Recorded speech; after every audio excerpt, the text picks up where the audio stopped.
번역 사도신경으로 신앙 고백하겠습니다. 저는 전능하신 아버지 하나님 천지의 창조주를 믿습니다. 저는 그분의 유일하신 아들 우리 주 예수 그리스도를 믿습니다. 그분은 성령으로 잉태되어 동정녀 마리아에게서 나시고 본디오 빌라도에게 고난을 받아 십자가에 못 박혀 죽으시고 장사된 지 사흘 만에 죽은 자 가운데서 다시 살아나셨으며 하늘에 오르시어 전능하신 아버지 하나님 우편에 앉아 계시다가 거기로부터 살아있는 자와 죽은 자를 심판하러 오십니다. 저는 성령을 믿으며 거룩한 공교회와 성도의 교제와 죄를 용서받는 것과 몸의 부활과 영생을 믿습니다. 아멘. 거룩하신 하나님 아버지 감사합니다. 간밤에도 편히 쉬게 해주시고 새벽에 기도하는 자리에 불러주시니 감사합니다. 이 시간 저희들 마음 중심으로 주님을 경외하게 하여 주시옵소서. 예수님 이름으로 기도드리옵나이다. 아멘. 찬송가 200장입니다.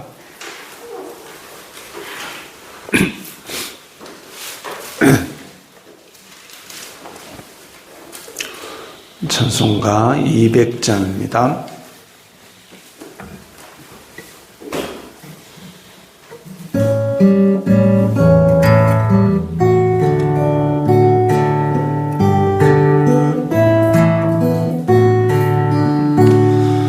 달고 묘한 그 말씀 생명의 말씀은 귀한 그 말씀 진실로 생명의 말씀이 나의 길과 믿음 밝히 보여주니 아름답고 귀한 말씀 생명샘이로다. 아름답고 귀한 말씀 생명샘이로다. 귀한 주님의 말씀은 내 노래 되도다. 모든 사람을 살리는 생명의 말씀을 값도 없이 받아 생명 길을 가니 아름답고 귀한 말씀 생명샘이로다. 아름답고 귀한 말씀 생명샘이로다.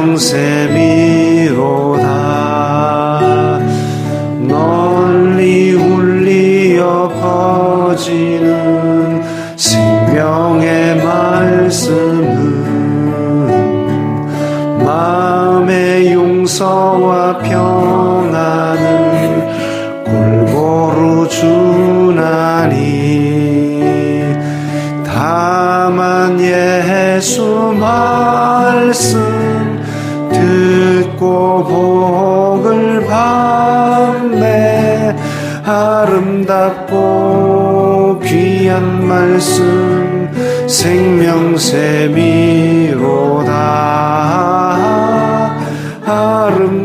아름답고 귀한 말씀 생명샘이로다.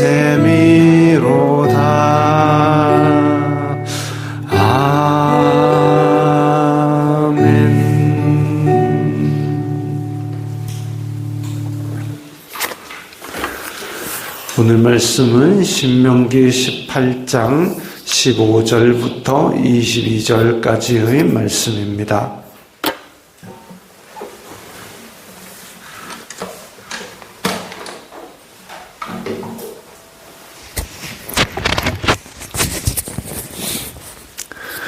신명기 18장 15절부터 22절까지의 말씀 함께 읽겠습니다. 내 하나님 여호와께서 너희 가운데 내 형제 중에서 너를 위하여 나와 같은 선지자 하나를 일으키시리니 너희는 그의 말을 들을지니라. 이것이 곧 내가 총회의 날에 호렙산에서 내 하나님 여호와께 구한 것이라.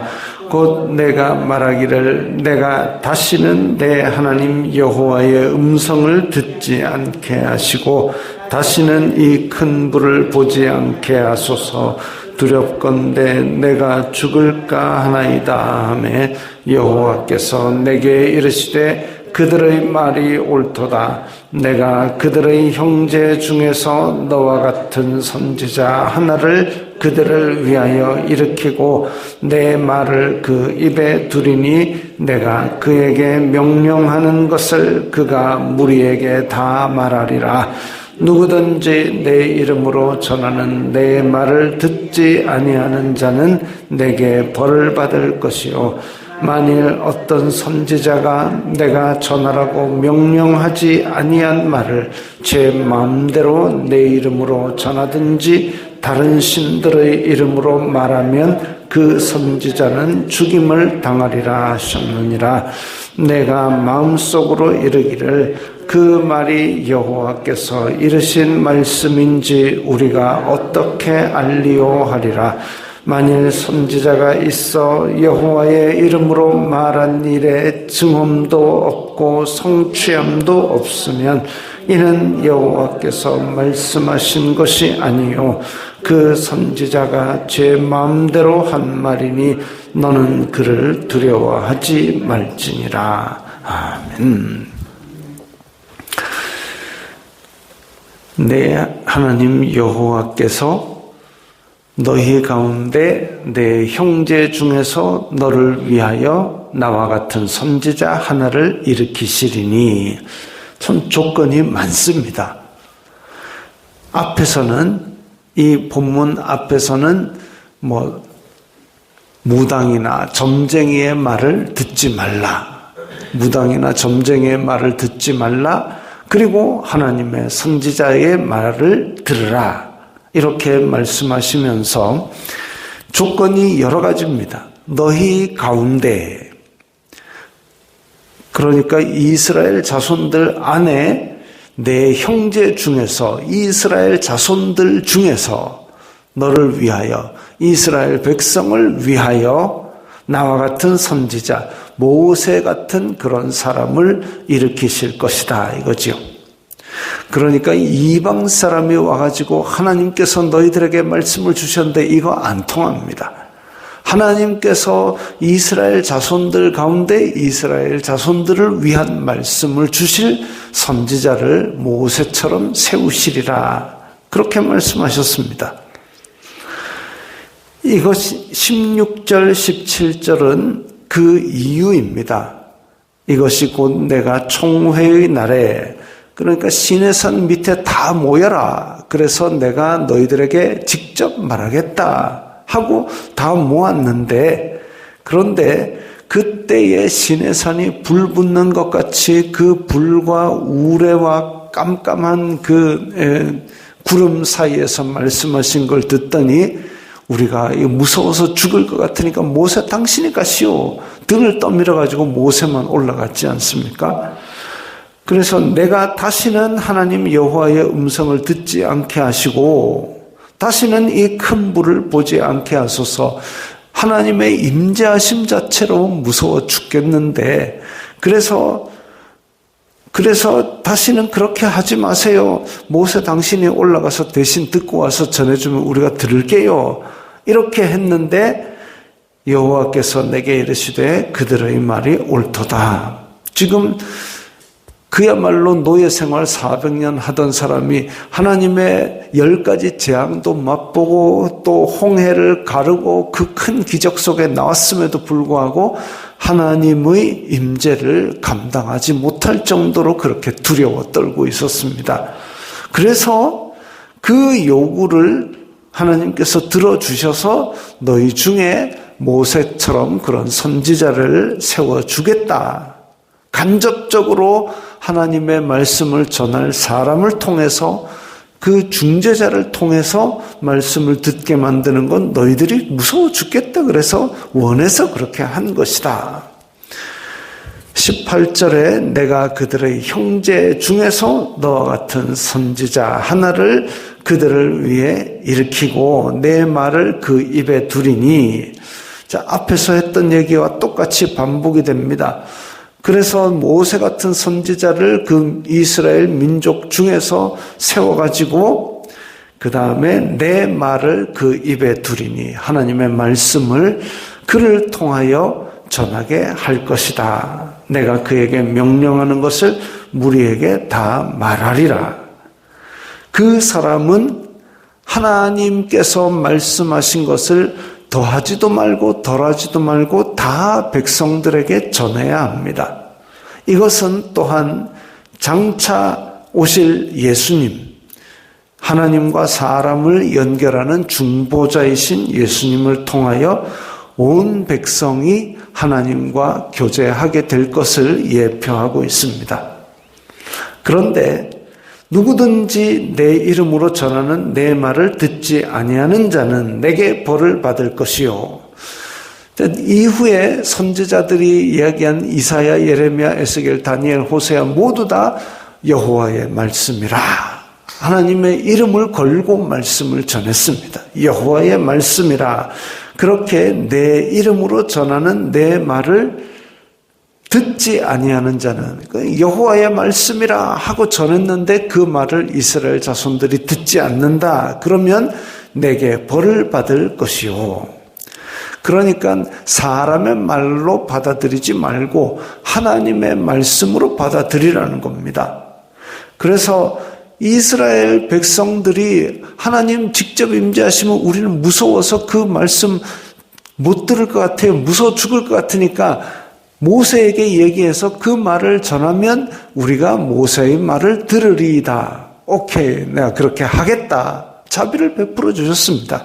그런데 그 이후에 선지자들이 수많은 선지자들이 와서 말씀을 전했는데 그 말씀을 안 들었습니다. 사사시대만 해도 하나님의 말씀을 들은 자들이 나와서 이스라엘 민족을 구했습니다. 왜 구했을까요?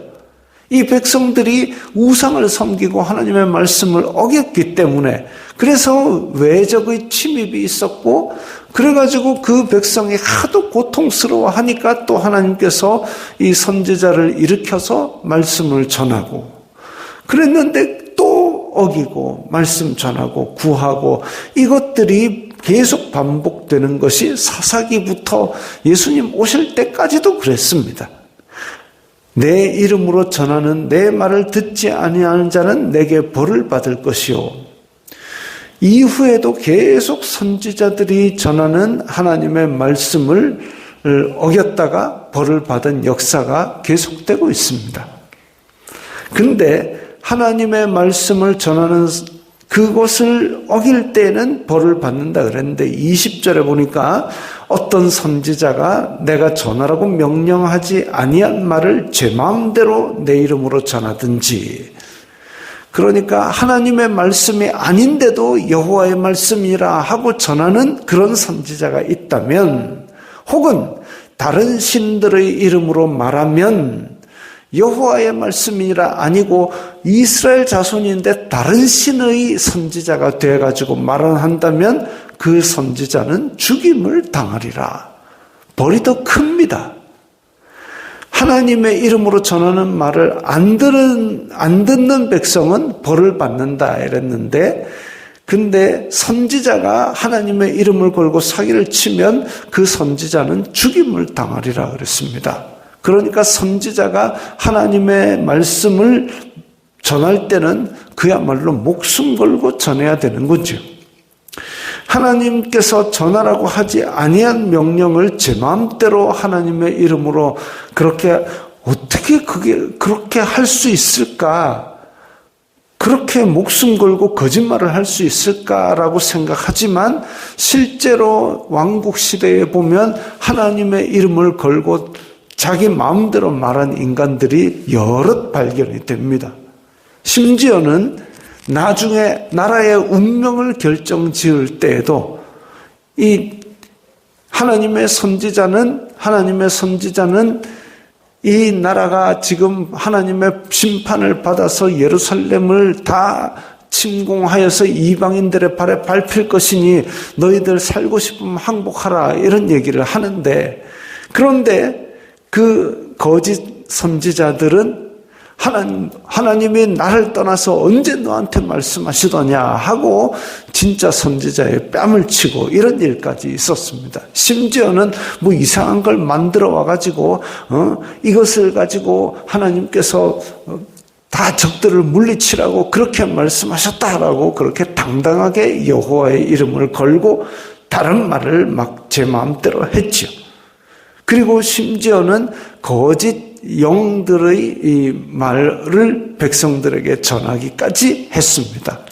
그럴 때에 그 선지자는 죽임을 당하리라라고 하나님께서 분명히 말씀하셨는데, 근데 여러 번 그런 것들이 나오는데 그 선지자들을 이 백성들이 죽였다라는 얘기는 거의 등장하는 걸 못 봤습니다. 안타까운 일이죠. 이런 다른 신들의 이름으로 말하는 이런 우상을 숭배하는 거짓 선지자들 계속 출현을 했지만 그들을 그대로 살려놓고 그들의 말까지 들어가면서 하나님을 어겼던 역사들이 지금 계속 반복이 됩니다.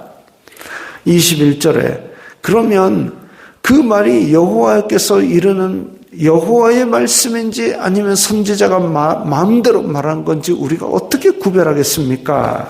하면 여호와의 이름으로 말한 일에 증험도 없고 성취함도 없으면, 실제로 일어나거나 이루어지지 않으면 그건 여호와의 말씀이 아니다.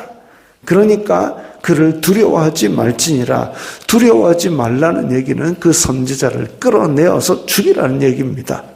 그 정도로 하나님께서 살벌하게 말씀하셨습니다. 왜? 하나님의 말씀을 중보자로서 하나님의 말씀을 대언하는 선지자가 하나님의 이름을 걸고 자기 마음대로 말하는 것은 하나님께서 용납하지 않으시겠다라는 거죠. 그에게는 자비를 베풀지도 않는다라는 말씀입니다. 그 정도로 중차대한 민족의 운명을 걸머쥔 것이 바로 선지자였습니다. 그리고 그것은 나중에 예수 그리스도로 말미암아 완전하게 성취가 되고 예수님께서 인류의 중보자가 되시고 완전한 중보자로서 선지자와 왕과 제사장의 역할을 다 하셨습니다. 그러면 그 말씀을 들었어야 되는데 그 말씀을 듣지 아니하는 자는 하나님의 벌 심판 아래 있게 되는 것이죠. 선지자의 말이 실제로 일어나거나 이루어지지 않으면 하나님의 말씀은 능력이 있고 살아 움직이는 그런 말씀이기 때문에 반드시 이루어질 것입니다. 그리고 지금 우리는 66권 하나님의 말씀을 받아들고 있습니다. 이 말씀은 세상 끝날까지, 우리의 심판 날까지, 예수 그리스도 다시 오실 날까지 이루어질 것입니다. 그래서 이 말씀을 진리로 받아들이고 예수 그리스도를 믿고 하나님의 말씀대로 살아가면서 또한 우리가 이 세상 가운데 이 말씀을 전하는 자들이 되어야 되는 것, 그것이 말씀을 받은 하나님의 성도들의 의무일 것입니다. 이 말씀이 어렵고 힘들어도 반드시 지키고 우리가 따라가게 되기를 바랍니다. 주기도문하겠습니다. 하늘에 계신 우리 아버지의 이름을 거룩하게 하시며 아버지의 나라가 오게 하시며 아버지의 뜻이 하늘에서와 같이 땅에서도 이루어지게 하소서. 오늘 우리에게 일용할 양식을 주시고 우리가 우리에게 잘못한 사람을 용서하여 준 것 같이 우리 죄를 용서하여 주시고 우리를 시험에 빠지지 않게 하시고 악에서 구하소서. 나라와 권능과 영광이 영원히 아버지의 것입니다. 아멘.